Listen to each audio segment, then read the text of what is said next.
예. 오늘 제가 말씀을 준비하면서 어떤 말씀을 준비하면 좋을까 묵상하는 중에 오늘 2부 예배에 참석하시는 모든 여러분들의 얼굴이 한 분 한 분 떠오르기 시작했습니다. 이제 어느덧 푸르른 젊은 날은 지나고 이제 어느덧 내가 아직은 청춘 같은데 내가 어느새 이렇게 이 시점에 이 황혼에 이르렀지 하는 분들이 대부분이십니다.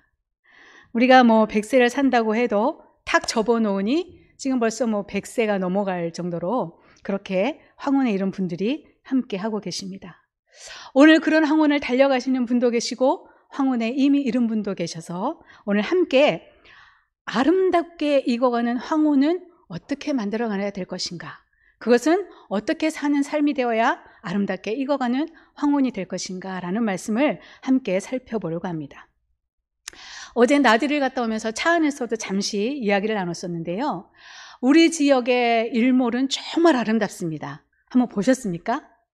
제방도로를 이렇게 타고 오다 보면 어둑어둑해진 하늘 아래 그 하늘이 빨갛게 물이 들면 너무나 아름답지요. 그래서 우리는 그 장관을 찍기 위해서 스마트폰을 열심히 꺼내서 카메라를 들고 열심히 사진 찍기 바쁩니다.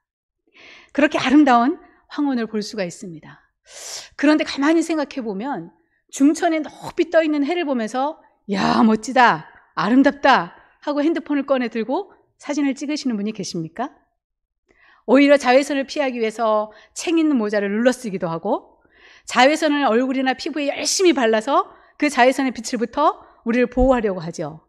그도 아니면 눈이 부셔 선글라스를 쓰기도 하고요.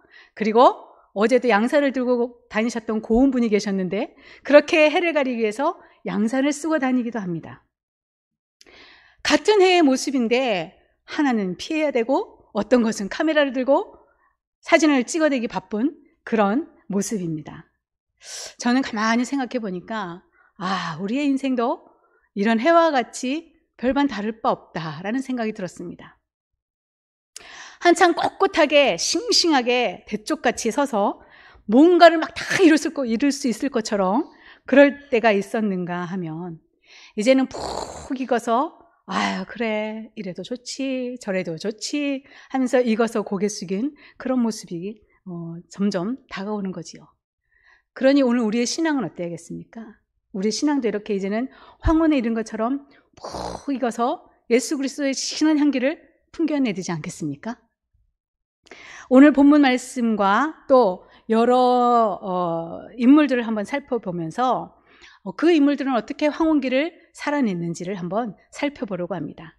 그 전에 참 재밌는 이야기가 있어서 제가 한번 포왔습니다. 여러분들은 제가 읽어드리는 이 이야기에 어떤 사람에 속할까? 이것이 정답은 아니지만 한번 비추어 보시면 좋겠습니다. 한번 읽어드리겠습니다. 말이 거친 사람은 화가 많은 사람이고 항상 남 욕하는 사람은 남 잘 되는 걸 보기 싫어서다. 늘 자랑하고 사는 사람은 마음의 안정감이 부족하고 부정적인 말을 자주 하는 사람은 마음에 두려움이 있는 것이다.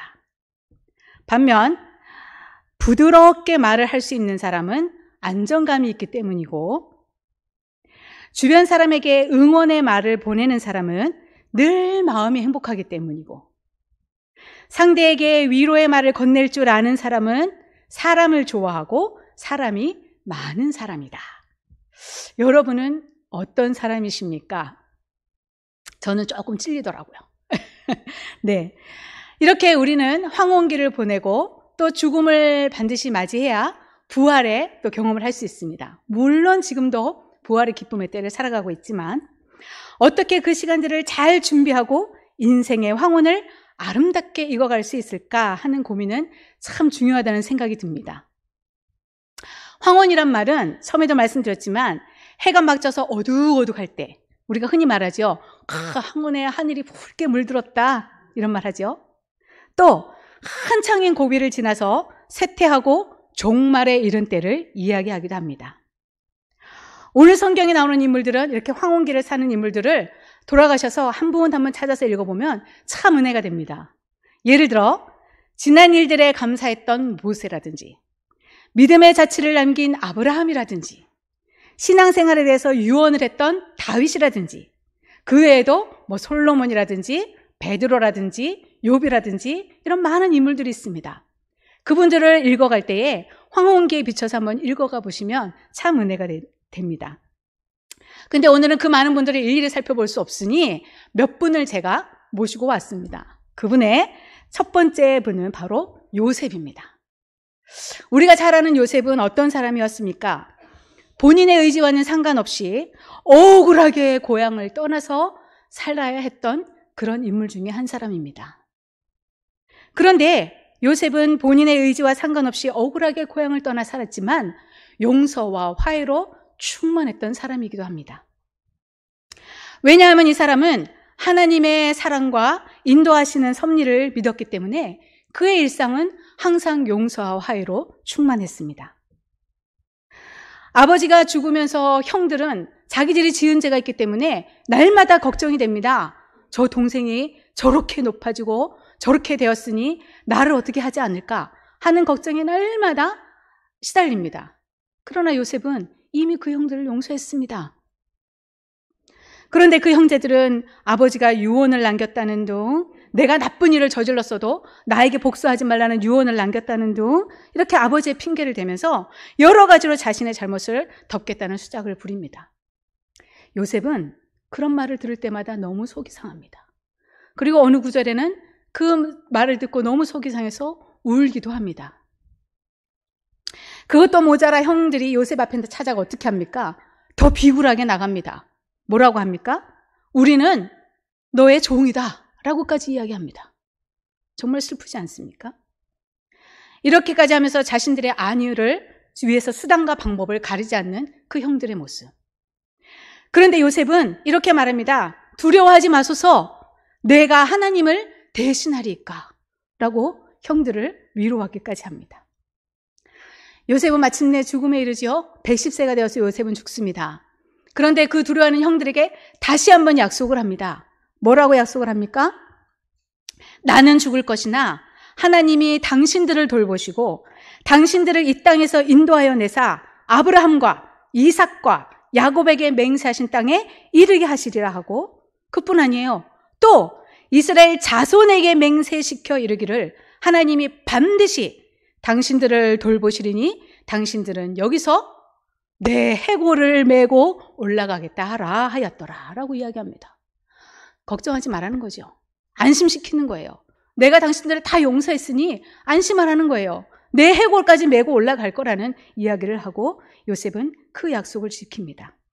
이렇게 요셉의 황혼은 자신의 삶의 모든 일들이 하나님의 사랑과 인도하시는 섭리라는 것을 믿었고, 그로 인해서 절대적으로 용서할 수 없는 일을 겪었으나 이 요셉은 용서와 화해로 충만한 삶을 살고 마무리한 것을 볼 수가 있습니다. 다음으로는 예수님입니다. 근데 제가 사람이라고 표현했습니다. 그 이유가 있지요. 예수님은 우리와 같은 인간의 몸을 하고 세상에 오셨고 또 죽음을 맞이하셨기 때문입니다. 물론 예수님께서는 나이가 많아서 수명을 다해서 돌아가시진 않았습니다. 그러나 마지막을 앞두고 있는 그 자리에서 마지막에 있는 예수님을 우리는 한번 보려고 합니다. 예수님께서는 정말 그야말로 이타적인 삶을 사신 분이십니다. 예수님께서는 자기 자신이 십자가에 달려 돌아가실 것을 알고 계셨음에도 불구하고 사람을 사랑하실 때 끝까지 사랑하셨습니다. 예수님께서는 이제 곧 십자가에 달리셔야 됩니다. 그런데도 허리에 수건을 두르십니다. 팔을 걷어 붙이십니다. 그리고 더러워진 제자들의 발을 일일이 씻겨주십니다. 그뿐이었습니까? 우리가 흔히 말하고 있는 마지막 만찬에서는 예수님께서 제자들과 함께 둘러앉으시고 식탁 교제를 나누십니다. 예수님을 누가 죽음에 넘겨줄 것인지를 알고 계셨죠. 근데 예수님은 원망하거나 따지지 않습니다. 우리 같으면 어찌하겠습니까? 나를 죽일 사람이 같이 식탁에 앉아서 밥을 먹고 있어요. 그러면 할 말이 얼마나 많겠습니까? 그렇지 않습니까? 그런데 예수님은 아무 말도 하지 않으십니다. 그냥 행동만 있으실 뿐이십니다. 그리고 그의 발도 씻기셨습니다. 아마도 예수님은 이후에 제자들이 성령을 받으면 모두 깨달을 것을 아셨는지도 모르겠습니다. 실질적으로 제자들은 시간이 흐른 후에 변했어요. 어떻게 변했습니까? 성령의 충만함을 입고 예수 그리스도의 충성된 일꾼으로 변했습니다. 그뿐입니까? 순교의 삶을 살아내고 죽기까지 헌신하는 사람들로 변합니다. 이후 제자들의 삶은 십자가에 죽기까지 사랑하신 예수님의 그 큰 사랑을 경험한 이들이 보여준 삶의 증거이기도 했습니다. 그뿐만이 아닙니다. 예수님께서는 십자가에 달리시지요? 그 큰 고통, 그 아픈 고통, 그냥 침상에 앉아서 오롯이 그냥 편안하게 죽음을 맞이하는 것이 아니었죠. 머리에 가시관을 쓰시고 손과 발에 못이 박히셨고, 그 아픈 고통 가운데도 예수님은 남아있는 사람을 염려하는 모습을 볼 수가 있습니다. 남아 계신 어머님을 부탁하는 그런 모습을 볼 수 있습니다. 어떻게 이럴 수 있습니까? 그 십자가의 그 아픈 고통 중에 있는데 남아있는 사람이 어떻게 걱정이 됩니까? 염려가 됩니까? 그런데 예수님은 그렇게 섬김과 사랑과 희생으로 사셨고 죽으셨습니다. 오늘 본문에 나오는 저자 바울을 한번 보려고 합니다. 오늘 본문에 나오는 저자 바울은 자신이 죽을 것을 알고 있는 삶을 살았습니다. 어떻게 알 수 있냐면 디모데후서 4장 6절에 보면 떠날 시간이 가까웠다라고 이야기합니다. 그리고 자신을 부어드리는 전제에 비유를 합니다. 구약시대에는 동물을 태워서 죽여서 드리는 제물처럼 자신이 그렇게 순교적 삶을 살게 됨을 짐작하고 있는 그런 것을 볼 수가 있습니다. 그러나 사도 바울은 그런 죽음을 두려워하거나 피하지 않았습니다. 반대로 오늘 찬양처럼 적극적으로 전도를 했습니다. 어찌되었든 한 사람에게라도 더 전하기 위해서 열심으로 전도했습니다. 왜냐하면 오늘 내가 마지막 날이 될 수도 있기 때문에 그냥 있을 수가 없었죠. 전도를 하면서 열심히 살았던 바울입니다. 그래서 오늘 본문 말씀처럼 우리 중에 누구든지 자기를 위하여 사는 자가 없고 자기를 위하여 죽는 자도 없도다. 우리가 살아도 주를 위하여 살고 죽어도 주를 위하여 죽나니 그러므로 사나 죽으나 우리가 주의 것이로다. 라고 바울은 자신의 삶을 이야기하면서 권면할 수 있었습니다. 사도 바울은 이게 초기 기독교 역사를 역사 속에서 빼놓을 수 없는 인물입니다. 사도행전의 전반부는 베드로, 사도행전의 후반부는 바울이 마무리하는데, 이 바울은 예수님의 제자들처럼 예수님과 쭉 같이 함께 따라다니면서 사역했던 사람이 아니에요. 갑자기 어느 순간 툭 튀어나온 인물입니다. 바로 이 사람은 하나님이 택하신 하나님의 일꾼이라고 해도 과언이 아니겠습니다. 여러분이 잘 아시는 것처럼 바울은 어떤 사람이었습니까? 세상적으로 부족할 것이 없는 사람이었습니다. 그리고 예수님을 철저히 부인했던 사람입니다. 근데 그런 그가 변화된 삶을 살게 된 계기를 우리 모두 압니다. 이 사람이 다메섹에서 예수님을 만났죠. 그 이후로 다메섹에서 예수님을 만난 이후로 이 사람은 분명히 변화되었습니다. 그리고 어디서든 자기가 만났던 다메섹의 예수님을 항상 증언하고 만났던 순간을 굉장히 귀히 여깁니다. 사랑하는 여러분, 여러분은 예수님을 만났던 때를 기억하십니까? 혹시 아직도 예수님을 만나지 못했다면 오늘 이 자리가 우리 주님을 만나는 자리 되시기를 바랍니다. 우리 인생의 삶은 세월을 보내고 이제 살았던 날들이 이제 점점 더 많아졌습니다. 그런데 어떻습니까? 아직도 여전히 손해보는 것이 싫습니까? 아직도 내 안에 자아가 살아있고 모난 돌과 같아서 지금 나와 함께 인생을 여정을 걸어가며 믿음의 삶을 살아가고 있는 이들에게 아픈 말을 여전히 하고 있습니까? 늘 내가 옳고 당신은 틀렸다고 칼로 두부를 잘라내듯이 잘라 말을 하고 있습니까? 저는 말씀을 준비하면서 제 자신에게 이런 질문을 던져보았습니다. 너의 남은 인생은 어떻게 살래? 여러분들에게도 이런 질문을 던져보았으면 좋겠습니다. 나는 지금 남은 인생을 어떻게 살아가야 될까? 저는 어릴 때는 겉으로 보기에는 참 순종적인 딸 같았습니다. 교회와 학교와 집밖에 몰랐으니까요. 그런데 제 마음 깊은 곳에는 아버지가 없이 자라는 매우 아픈 일이 있어서 항상 마음에 반항심이 자리 잡고 있었습니다. 좀 더 자라서는 엄마로부터 해방되었다고 내 마음대로 이제 살겠다고 때로는 엉망진창 내 마음대로 살아갈 때도 있었습니다. 젊은 날엔 잘난 것도 없으면서 옆에 보기에는 정말 죄송하지만 개뿔 쟤 왜 저래 할 정도로 정말 잘난 것도 없으면서 잘난 척하면서 누가 다가오지도 못할 정도로 어른공주일 때도 있었습니다. 정말 죄인 중에 죄인이었죠. 그런데 그런 저에게도 예수님은 찾아오셨습니다. 그런 예수님께서 저를 만나주셨습니다. 지금도 그때 만난 예수님을 저는 잊지 못합니다. 그리고 하나님의 부르심에 응답했고 지금도 너무나 부족합니다. 또는 저 목사님 왜 저럴까 하는 모습이 제게도 있을 수 있습니다. 그러나 저는 항상 나는 죽고 예수님만 사는 종이 되려고 날마다 저를 쳐서 하나님께 순복하려고 애를 씁니다. 여러분, 남은 황혼기를 어떻게 살아내시겠습니까? 사람을 사랑하시되 목숨을 내어주시기까지 끝까지 사랑하신 예수님을 기억하면서 또 나의 일생이 하나님의 섭리 아래 있다는 사실을 인정하고 믿음으로 용서와 화해를 이루어가는 삶을 살던 요셉처럼 예수님을 만나고 죽음까지도 두려워하지 않고 복음을 위해서 증언했던 바울처럼 그렇게 아름답게 익어가는 황혼기를 살아야 되지 않겠습니까? 오늘 함께 살펴보지는 않았지만 세례 요한은 예수님께서 오실 길을 준비한 사람입니다. 자기 자신의 능력에 대해서는 전혀 내세우지 않았고 말을 하지 않았던 사람이지요. 오히려 앞으로 오실 나보다 능력 많으신 분, 성령과 불로 세례를 주실 분에 대해서 증거했습니다. 백성들은 이 세례 요한을 많이 칭송했어요. 그러나 그런 이들에게 오히려 그렇게 생각하는 것을 염려하고 주의하기까지 했습니다. 물론 세례 요한도 잠시 믿음이 흔들릴 때가 있었어요. 억울하게 감옥에 갇혔을 때죠. 언제 죽을지 모르는 상황에서 혼란스러웠던 때도 있었던 것 같습니다. 그래서 육신의 고통 앞에서 정신적으로, 영적으로 흔들렸고 어려운 시기를 보내기도 했습니다.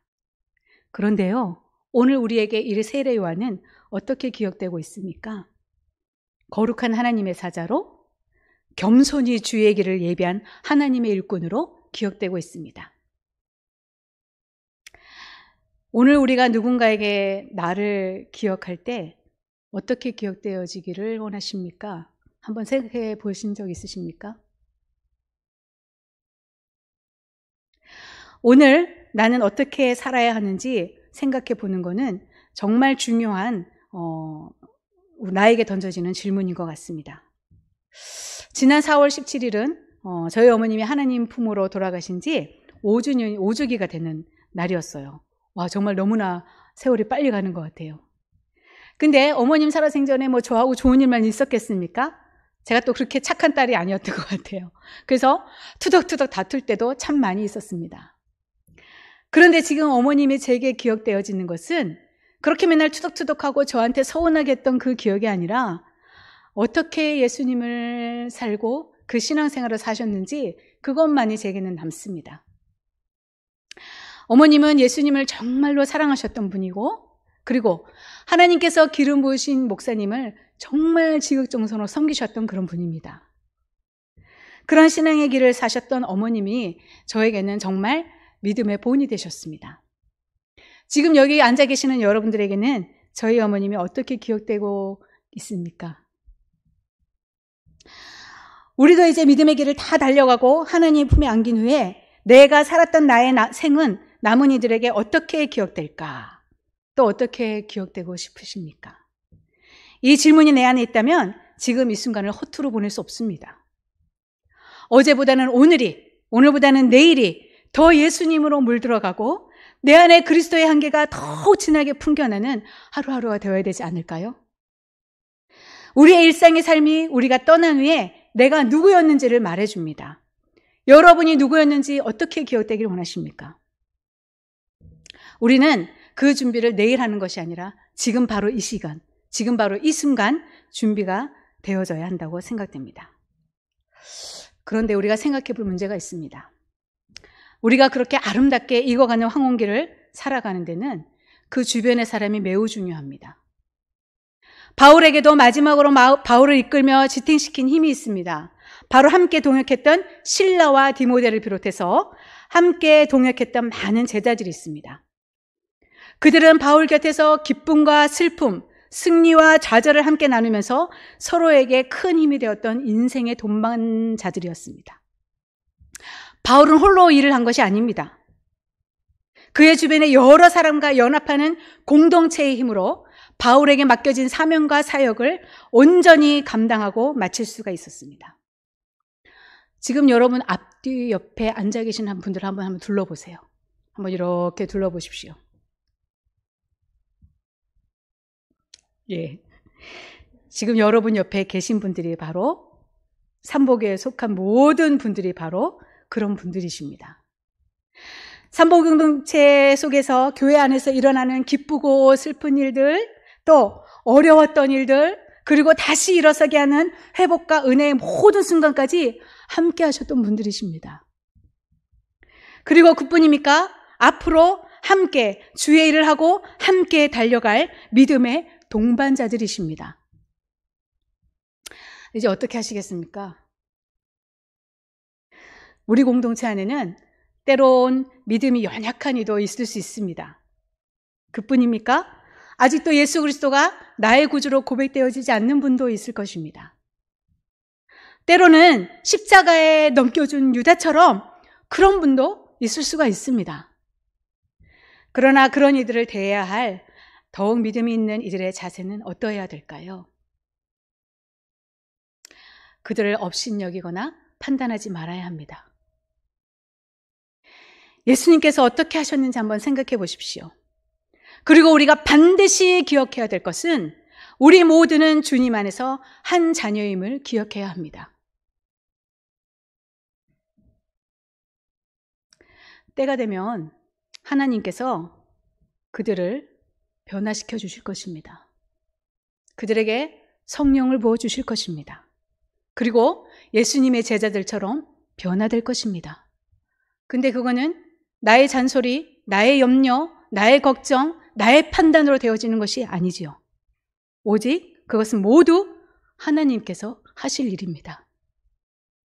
그러므로 우리가 가지고 있는 잣대로 남을 판단하거나 옳고 그름을 말하기보다 서로의 약점을 감싸주고 도와주고 이끌어주는 것이 매우 중요합니다. 1000명의 죽음을 목도한 호스피스 전문가 오츠슈이치의 저서 죽을 때 후회하는 25가지라는 책이 있습니다. 혹시 들어보시거나 읽어보신 적이 있으신 분도 계실 줄 압니다. 그 책에는 마지막을 앞둔 이들에게 지난 삶을 돌아보면서 후회하는 것이 무엇입니까? 라는 질문을 했습니다. 거기에 응답하는 내용들이 쭉 적혀 있는데요. 진짜 하고 싶은 일을 했더라면, 그리고 꿈을 꾸고 그 꿈을 이루기 위해서 좀 더 노력했더라면, 가고 싶은 곳으로 여행을 떠났더라면, 그리고 맛있는 음식을 좀 더 많이 맛보았더라면, 이런 이야기들이 있었다고 합니다. 참 많이 공감되는 이야기이기도 하죠. 근데 그 중에 제일 첫 번째로 꼽히는 것이 있었습니다. 뭔지 짐작이 되십니까? 그것은 바로 사랑하는 사람에게 고맙다는 말을 많이 했더라면 이었습니다. 저도 오늘 아침에 사랑하는 사람과 살고 있는데요. 아침에 좀 차를 타고 오면서 약간 투덕투덕 하긴 했습니다. 근데 여보 나 오후 설교인데 라고 얘기를 하고 잠깐 휴전을 하게 됐습니다. 그런데 이렇게 후회의 말이 사랑의 마음을 더 전하지 못한 것, 사랑의 마음을 더 나누지 못하는 것, 이것이 마지막에 많은 사람들이 후회로 남았다는 그런 이야기가 있습니다. 세상에 더 많은 재물을 막 쌓는 거 아니죠. 더 높은 명예에 올라서 남들에게 칭송받는 거 그거 아니에요. 더 많은 기술과 내 머리에 좀 지식을 더 많이 쌓는 거 그거 아니고요. 더 사랑하지 못한 거 그것이 제일 후회가 되더랍니다. 이런 이야기는 우리의 마음에 참 큰 울림이 됩니다. 사랑하는 성도 여러분, 우리 더 사랑합시다. 네, 우리 더 사랑합시다. 네. 우리 옆에 사람들에게 한번 고백해 볼까요? 사랑합니다. 시작.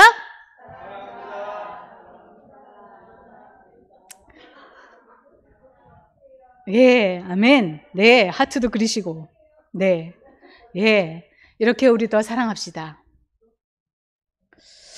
이렇게 사랑하고 살아도 결국은 또 후회는 남겠으나 사랑하면서 아름답게 익어가는 황혼을 보내시기 바랍니다. 오늘 살펴본 요셉처럼, 그리고 바울처럼, 그리고 우리가 함부로 나의 목숨을 내어주겠습니다 할 수는 없지만 사람을 사랑하시되 끝까지 사랑하신 예수님처럼, 그리고 예수님의 오실 길을 준비하면서 자신을 드러내지 않고 겸손히 묵묵히 자기의 길을 걸어갔던 세례 요한처럼 그렇게 우리의 신앙이 깊어져 가기를 바랍니다. 그래서 우리 교회 삼보 공동체에 있는 이 여기 앉아 계신 분들만 아니라 우리가 만나는 오고 가는 모든 사람들에게 진한 그리스도의 향기를 풍겨내는 저와 여러분의 삶이 되시기를 간절히 축원합니다. 아멘. 마지막으로 말씀을 읽어드리겠습니다. 우리 중에 누구든지 자기를 위하여 사는 자가 없고 자기를 위하여 죽는 자도 없도다. 우리가 살아도 주를 위하여 살고 죽어도 주를 위하여 죽나니 그러므로 사나 죽으나 우리가 주의 것이로다. 이를 위하여 그리스도께서 죽었다가 다시 살아나셨으니 곧 죽은 자와 산 자의 주가 되려 하심이라. 아멘. 이 고백이 날마다 저와 여러분 안에 있기를 간절히 축원합니다. 우리 함께 기도하겠습니다. 아버지 감사합니다. 그렇습니다. 오늘 본문을 통해 많은 인물들의 황혼기를 들여다보고 우리 안에 많은 찔림이 되기도 하고 오늘 나는 내 자아가 죽기 싫고 내 모난 돌로 그대로 살고 싶고 더욱더 손해보는 건 싫고 내가 날마다 옳다고 주장하면서 살았던 우리의 모습을 하나님 앞에 내려놓고 용서를 구합니다. 주님 불쌍히 여겨주시고 용서하여 주시옵소서. 이제는 정말 주님께서 내 안에 살기를 간절히 다짐하며 또 나는 죽고 예수님만 살아가기를 간절히 기도하며 나가는 우리의 남은 여생 될 수 있도록 하나님 인도하여 주시옵소서. 그래서 남을 섬기고 더욱더 사랑하며 더욱더 협력하며 더욱더 주의 나라를 이루어가는 우리 모두가 될 수 있도록 하나님 함께하여 주시옵소서. 예수님의 이름으로 기도드립니다. 아멘.